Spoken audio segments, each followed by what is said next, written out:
it's Shelly, and this is a review and kind of a tutorial on the Graftobian Glamaire Airbrush foundations. It's pretty insane because these foundations actually come in 64 different shades, and if you're familiar with a lot of the airbrush foundations, or almost all of them, a lot of them only have maybe 10, 12 different colors. I think the most I've ever seen in any of them is about 20. So if you think you're not going to be able to find one that matches your skin tone and the right shade or whatever, I guarantee you there's going to be one for you with Graftobian. It's a little less expensive than some of the other brands. I think it's really high quality. It is water-based, so if you have any problems with silicone, it would be a good fit for you. If you have mature skin, I'm 41, and I think it works great on mature skin. And I like it. I think that one of the things I really like about it is it's not too matte. If you've tried airbrush foundations, you'll know that some of them have a really flat look to them. And this one I think is kind of more of a demi-matte finish. It's really similar to the Makeup Forever HD foundation if you've tried that. So anyway, if you want to hear more and watch me apply it, stay tuned. Before you start airbrushing, you're going to want to cover any imperfections on your face. I'm using the Graftobian color corrector palette because I do have some under eye circles that tend to be on kind of the bluish side, so I'm using the salmony color concealer corrector from that palette and just putting a little bit, very tiny bit on the end of this MAC 224 tapered blending brush and just really lightly buffing that over those under eye circles to get them concealed.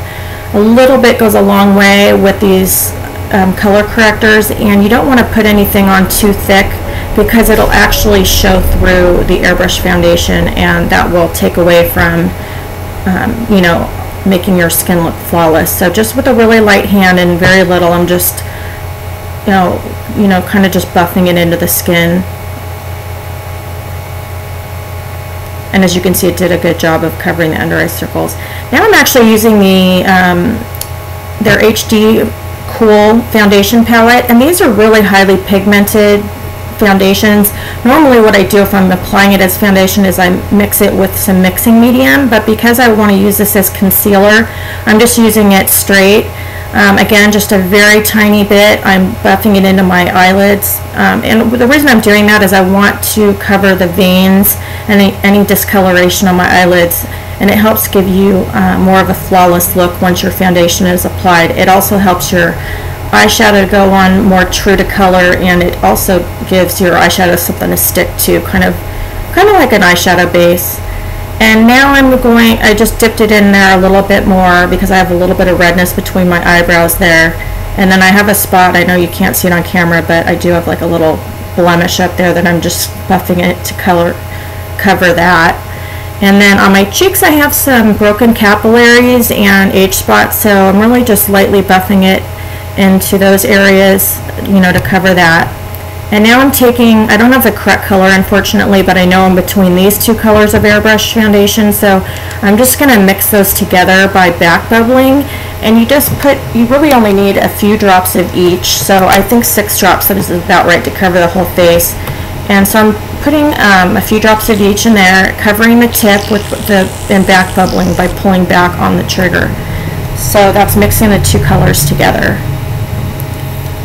And you also want to start trying to spray it onto a tissue to make sure that it's actually spraying. So you want to start moving the airbrush, and you start moving it before you pull back on the trigger. So now actually the makeup is coming out at this point, and I'm just going in slow circular motions in order to apply it onto my face, keeping it about 6 inches away. And as you can see, I'm making sure I got around the neck area and the ears, and I'm just slowly going in circular motions. I also set my airbrush so I can't pull the trigger back very far because I don't want to get too much makeup out at one time. And I also set the air pressure, or what they call the PSI, at right around, I think it's around 10, so it's kind of a low to medium setting, and that way it's not going to push too much product out as well. But this airbrush is actually the Iwata HPC Plus, and it's a dual action internal mix airbrush. It's a little hard for her to master, but you do get more control with it once you get the hang of it, and I can do very fine lines such as eyeliner and stuff with this brush, so I'm really happy that I purchased it. But anyway, I'm almost done, and so I'm just doing a last final pass on my face. This is the finished foundation look, and hopefully the lighting's okay, but I have to say I've tried Glamaire Airbrush Foundation. I like it. It's just seems to be a little bit too matte. And I've also tried Temp 2. They're silicone based, which I like it, but I have, I'd say, combination skin, and I think that one's a little bit better for dry skin. But it took about, I'd say, 6 to 8 drops to cover my whole entire face.